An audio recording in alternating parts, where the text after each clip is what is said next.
Hey everyone, the trader investor here again. I want to talk about accumulation distribution.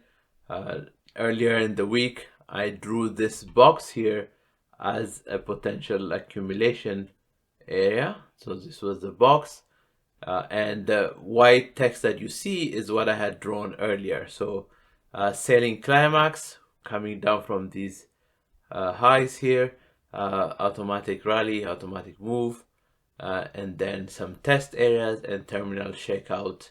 And then this higher test area is where we broke out of it. And as we retest that area, as long as we're above it, we expect price to continue up. It is important that we remain nimble in our analysis.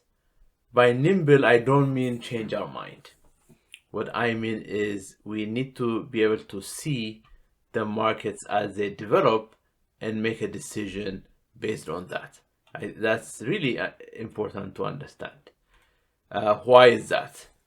Because in my analysis, when I had the selling climax, AR test, TSO all drawn out, I had also mentioned it is not wrong for somebody to say, no, this is really this up move buying climax, and this is the AR, this is not really the selling climax. It is not wrong because you're looking at a longer time frame.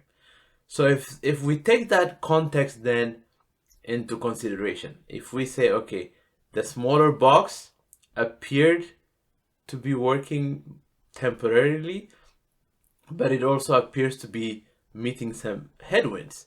Usually what we want to see in a Wyckoff accumulation distribution is we want to see price, keep testing this and terminal shakeout, do this and move up. But what we are seeing here is a little bit different. We are seeing price do this, and then instead of retesting and moving up, it is staying in this zone. So this is what we are seeing right now. So based on that structure, then I'm coming back to my analysis and saying, okay, what if I want to consider this as our buying climax? This is our automatic rally, automatic move. Yeah, usually the word rally doesn't make sense on a down move, but that's what AR stands for. And therefore on this side now we have the test. So I have marked them in blue. And therefore this terminal shakeout could still be a valid terminal shakeout.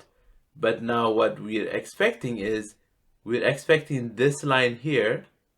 This is the line we're expecting to break above for our true entry. E1, could this be E2? No, but what I want to see is here is that test, right? And so E1, E2, E3, this is really the safest entry zone. The safest entry zone. And if we are looking at it from that perspective, right, because we haven't broken out of this area yet. So when we break out of this, somebody could say, well, that's what I would consider as an E2, and I will enter that there. That's valid. Somebody can say this is E1, so therefore I'm waiting for this to break for E2, and then for those highs to break for E3 and retest and enter. So all of those are valid. The main point that I want to give out here, the main critical point that I'm making this video is we have one view that says this box area could be a downward pressure, setting climax and ending that as an accumulation. Or you can have another view that says I have this good up move and price has reverted, so this becomes a buying climax and I want to see these highs broken and I want to enter based on these highs broken. So this is what I want to see, a retest here and boom, an entry, right? This is what we want to see. That's a possibility as well, and that's a clear indication that this is the safest place to enter.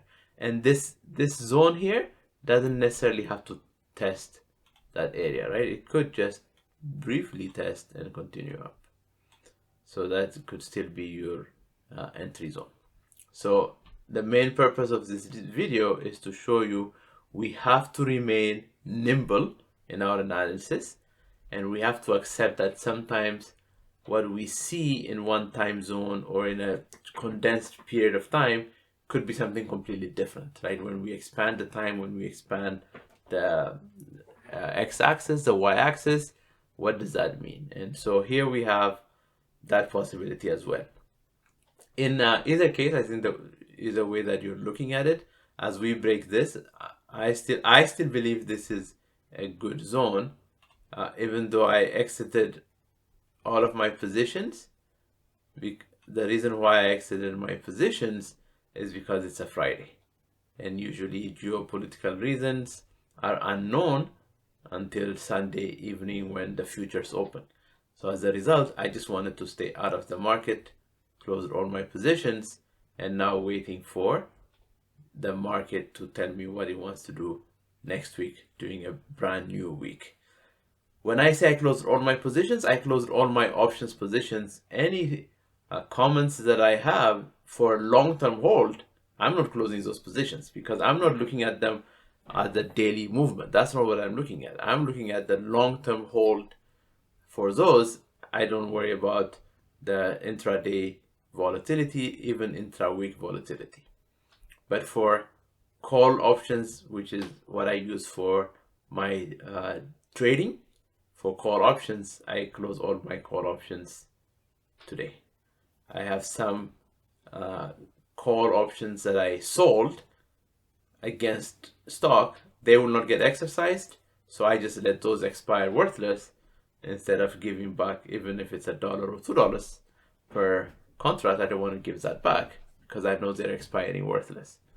So I let those take care of themselves and then re-enter new positions on Monday and keep collecting premium for stocks that I own, and for others that I trade, I just look at where the markets open on Monday and pull the trigger accordingly. So if we're nimble, we're able to see what the market does, and based on what the market does, we can enter our position. And last couple of weeks, many of my videos, I focus on the 4 ETFs that are tied to their respective index. The reason is that's all you need. You don't need a big Tesla move to make a lot of money. You just need a lot of contracts that are much cheaper, that are much more manageable, and all you need is small moves to capture those big gains. So it's not how you slice and dice your trades, it's how you find which trade to slice and dice. Because the concept is the same for all, but the movement that you can expect is much more predictable in the ETFs tied to the index, and it is also much easier to get in and out of because they have a lot of liquidity. The spreads are very narrow. You can place a market order and you know that it will get filled at a reasonable price. You can exit at the market order knowing that you'll get filled at a reasonable price. So all you need is just these 4, and you can do a lot of good to your account by just trading this 4.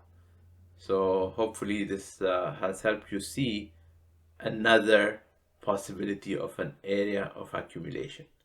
Now in this case, it's reaccumulation because we've come from the bottom, we went up, and we're reaccumulating for the market to go up. So once institutions decide they want to keep driving this price up to our order block, we will participate.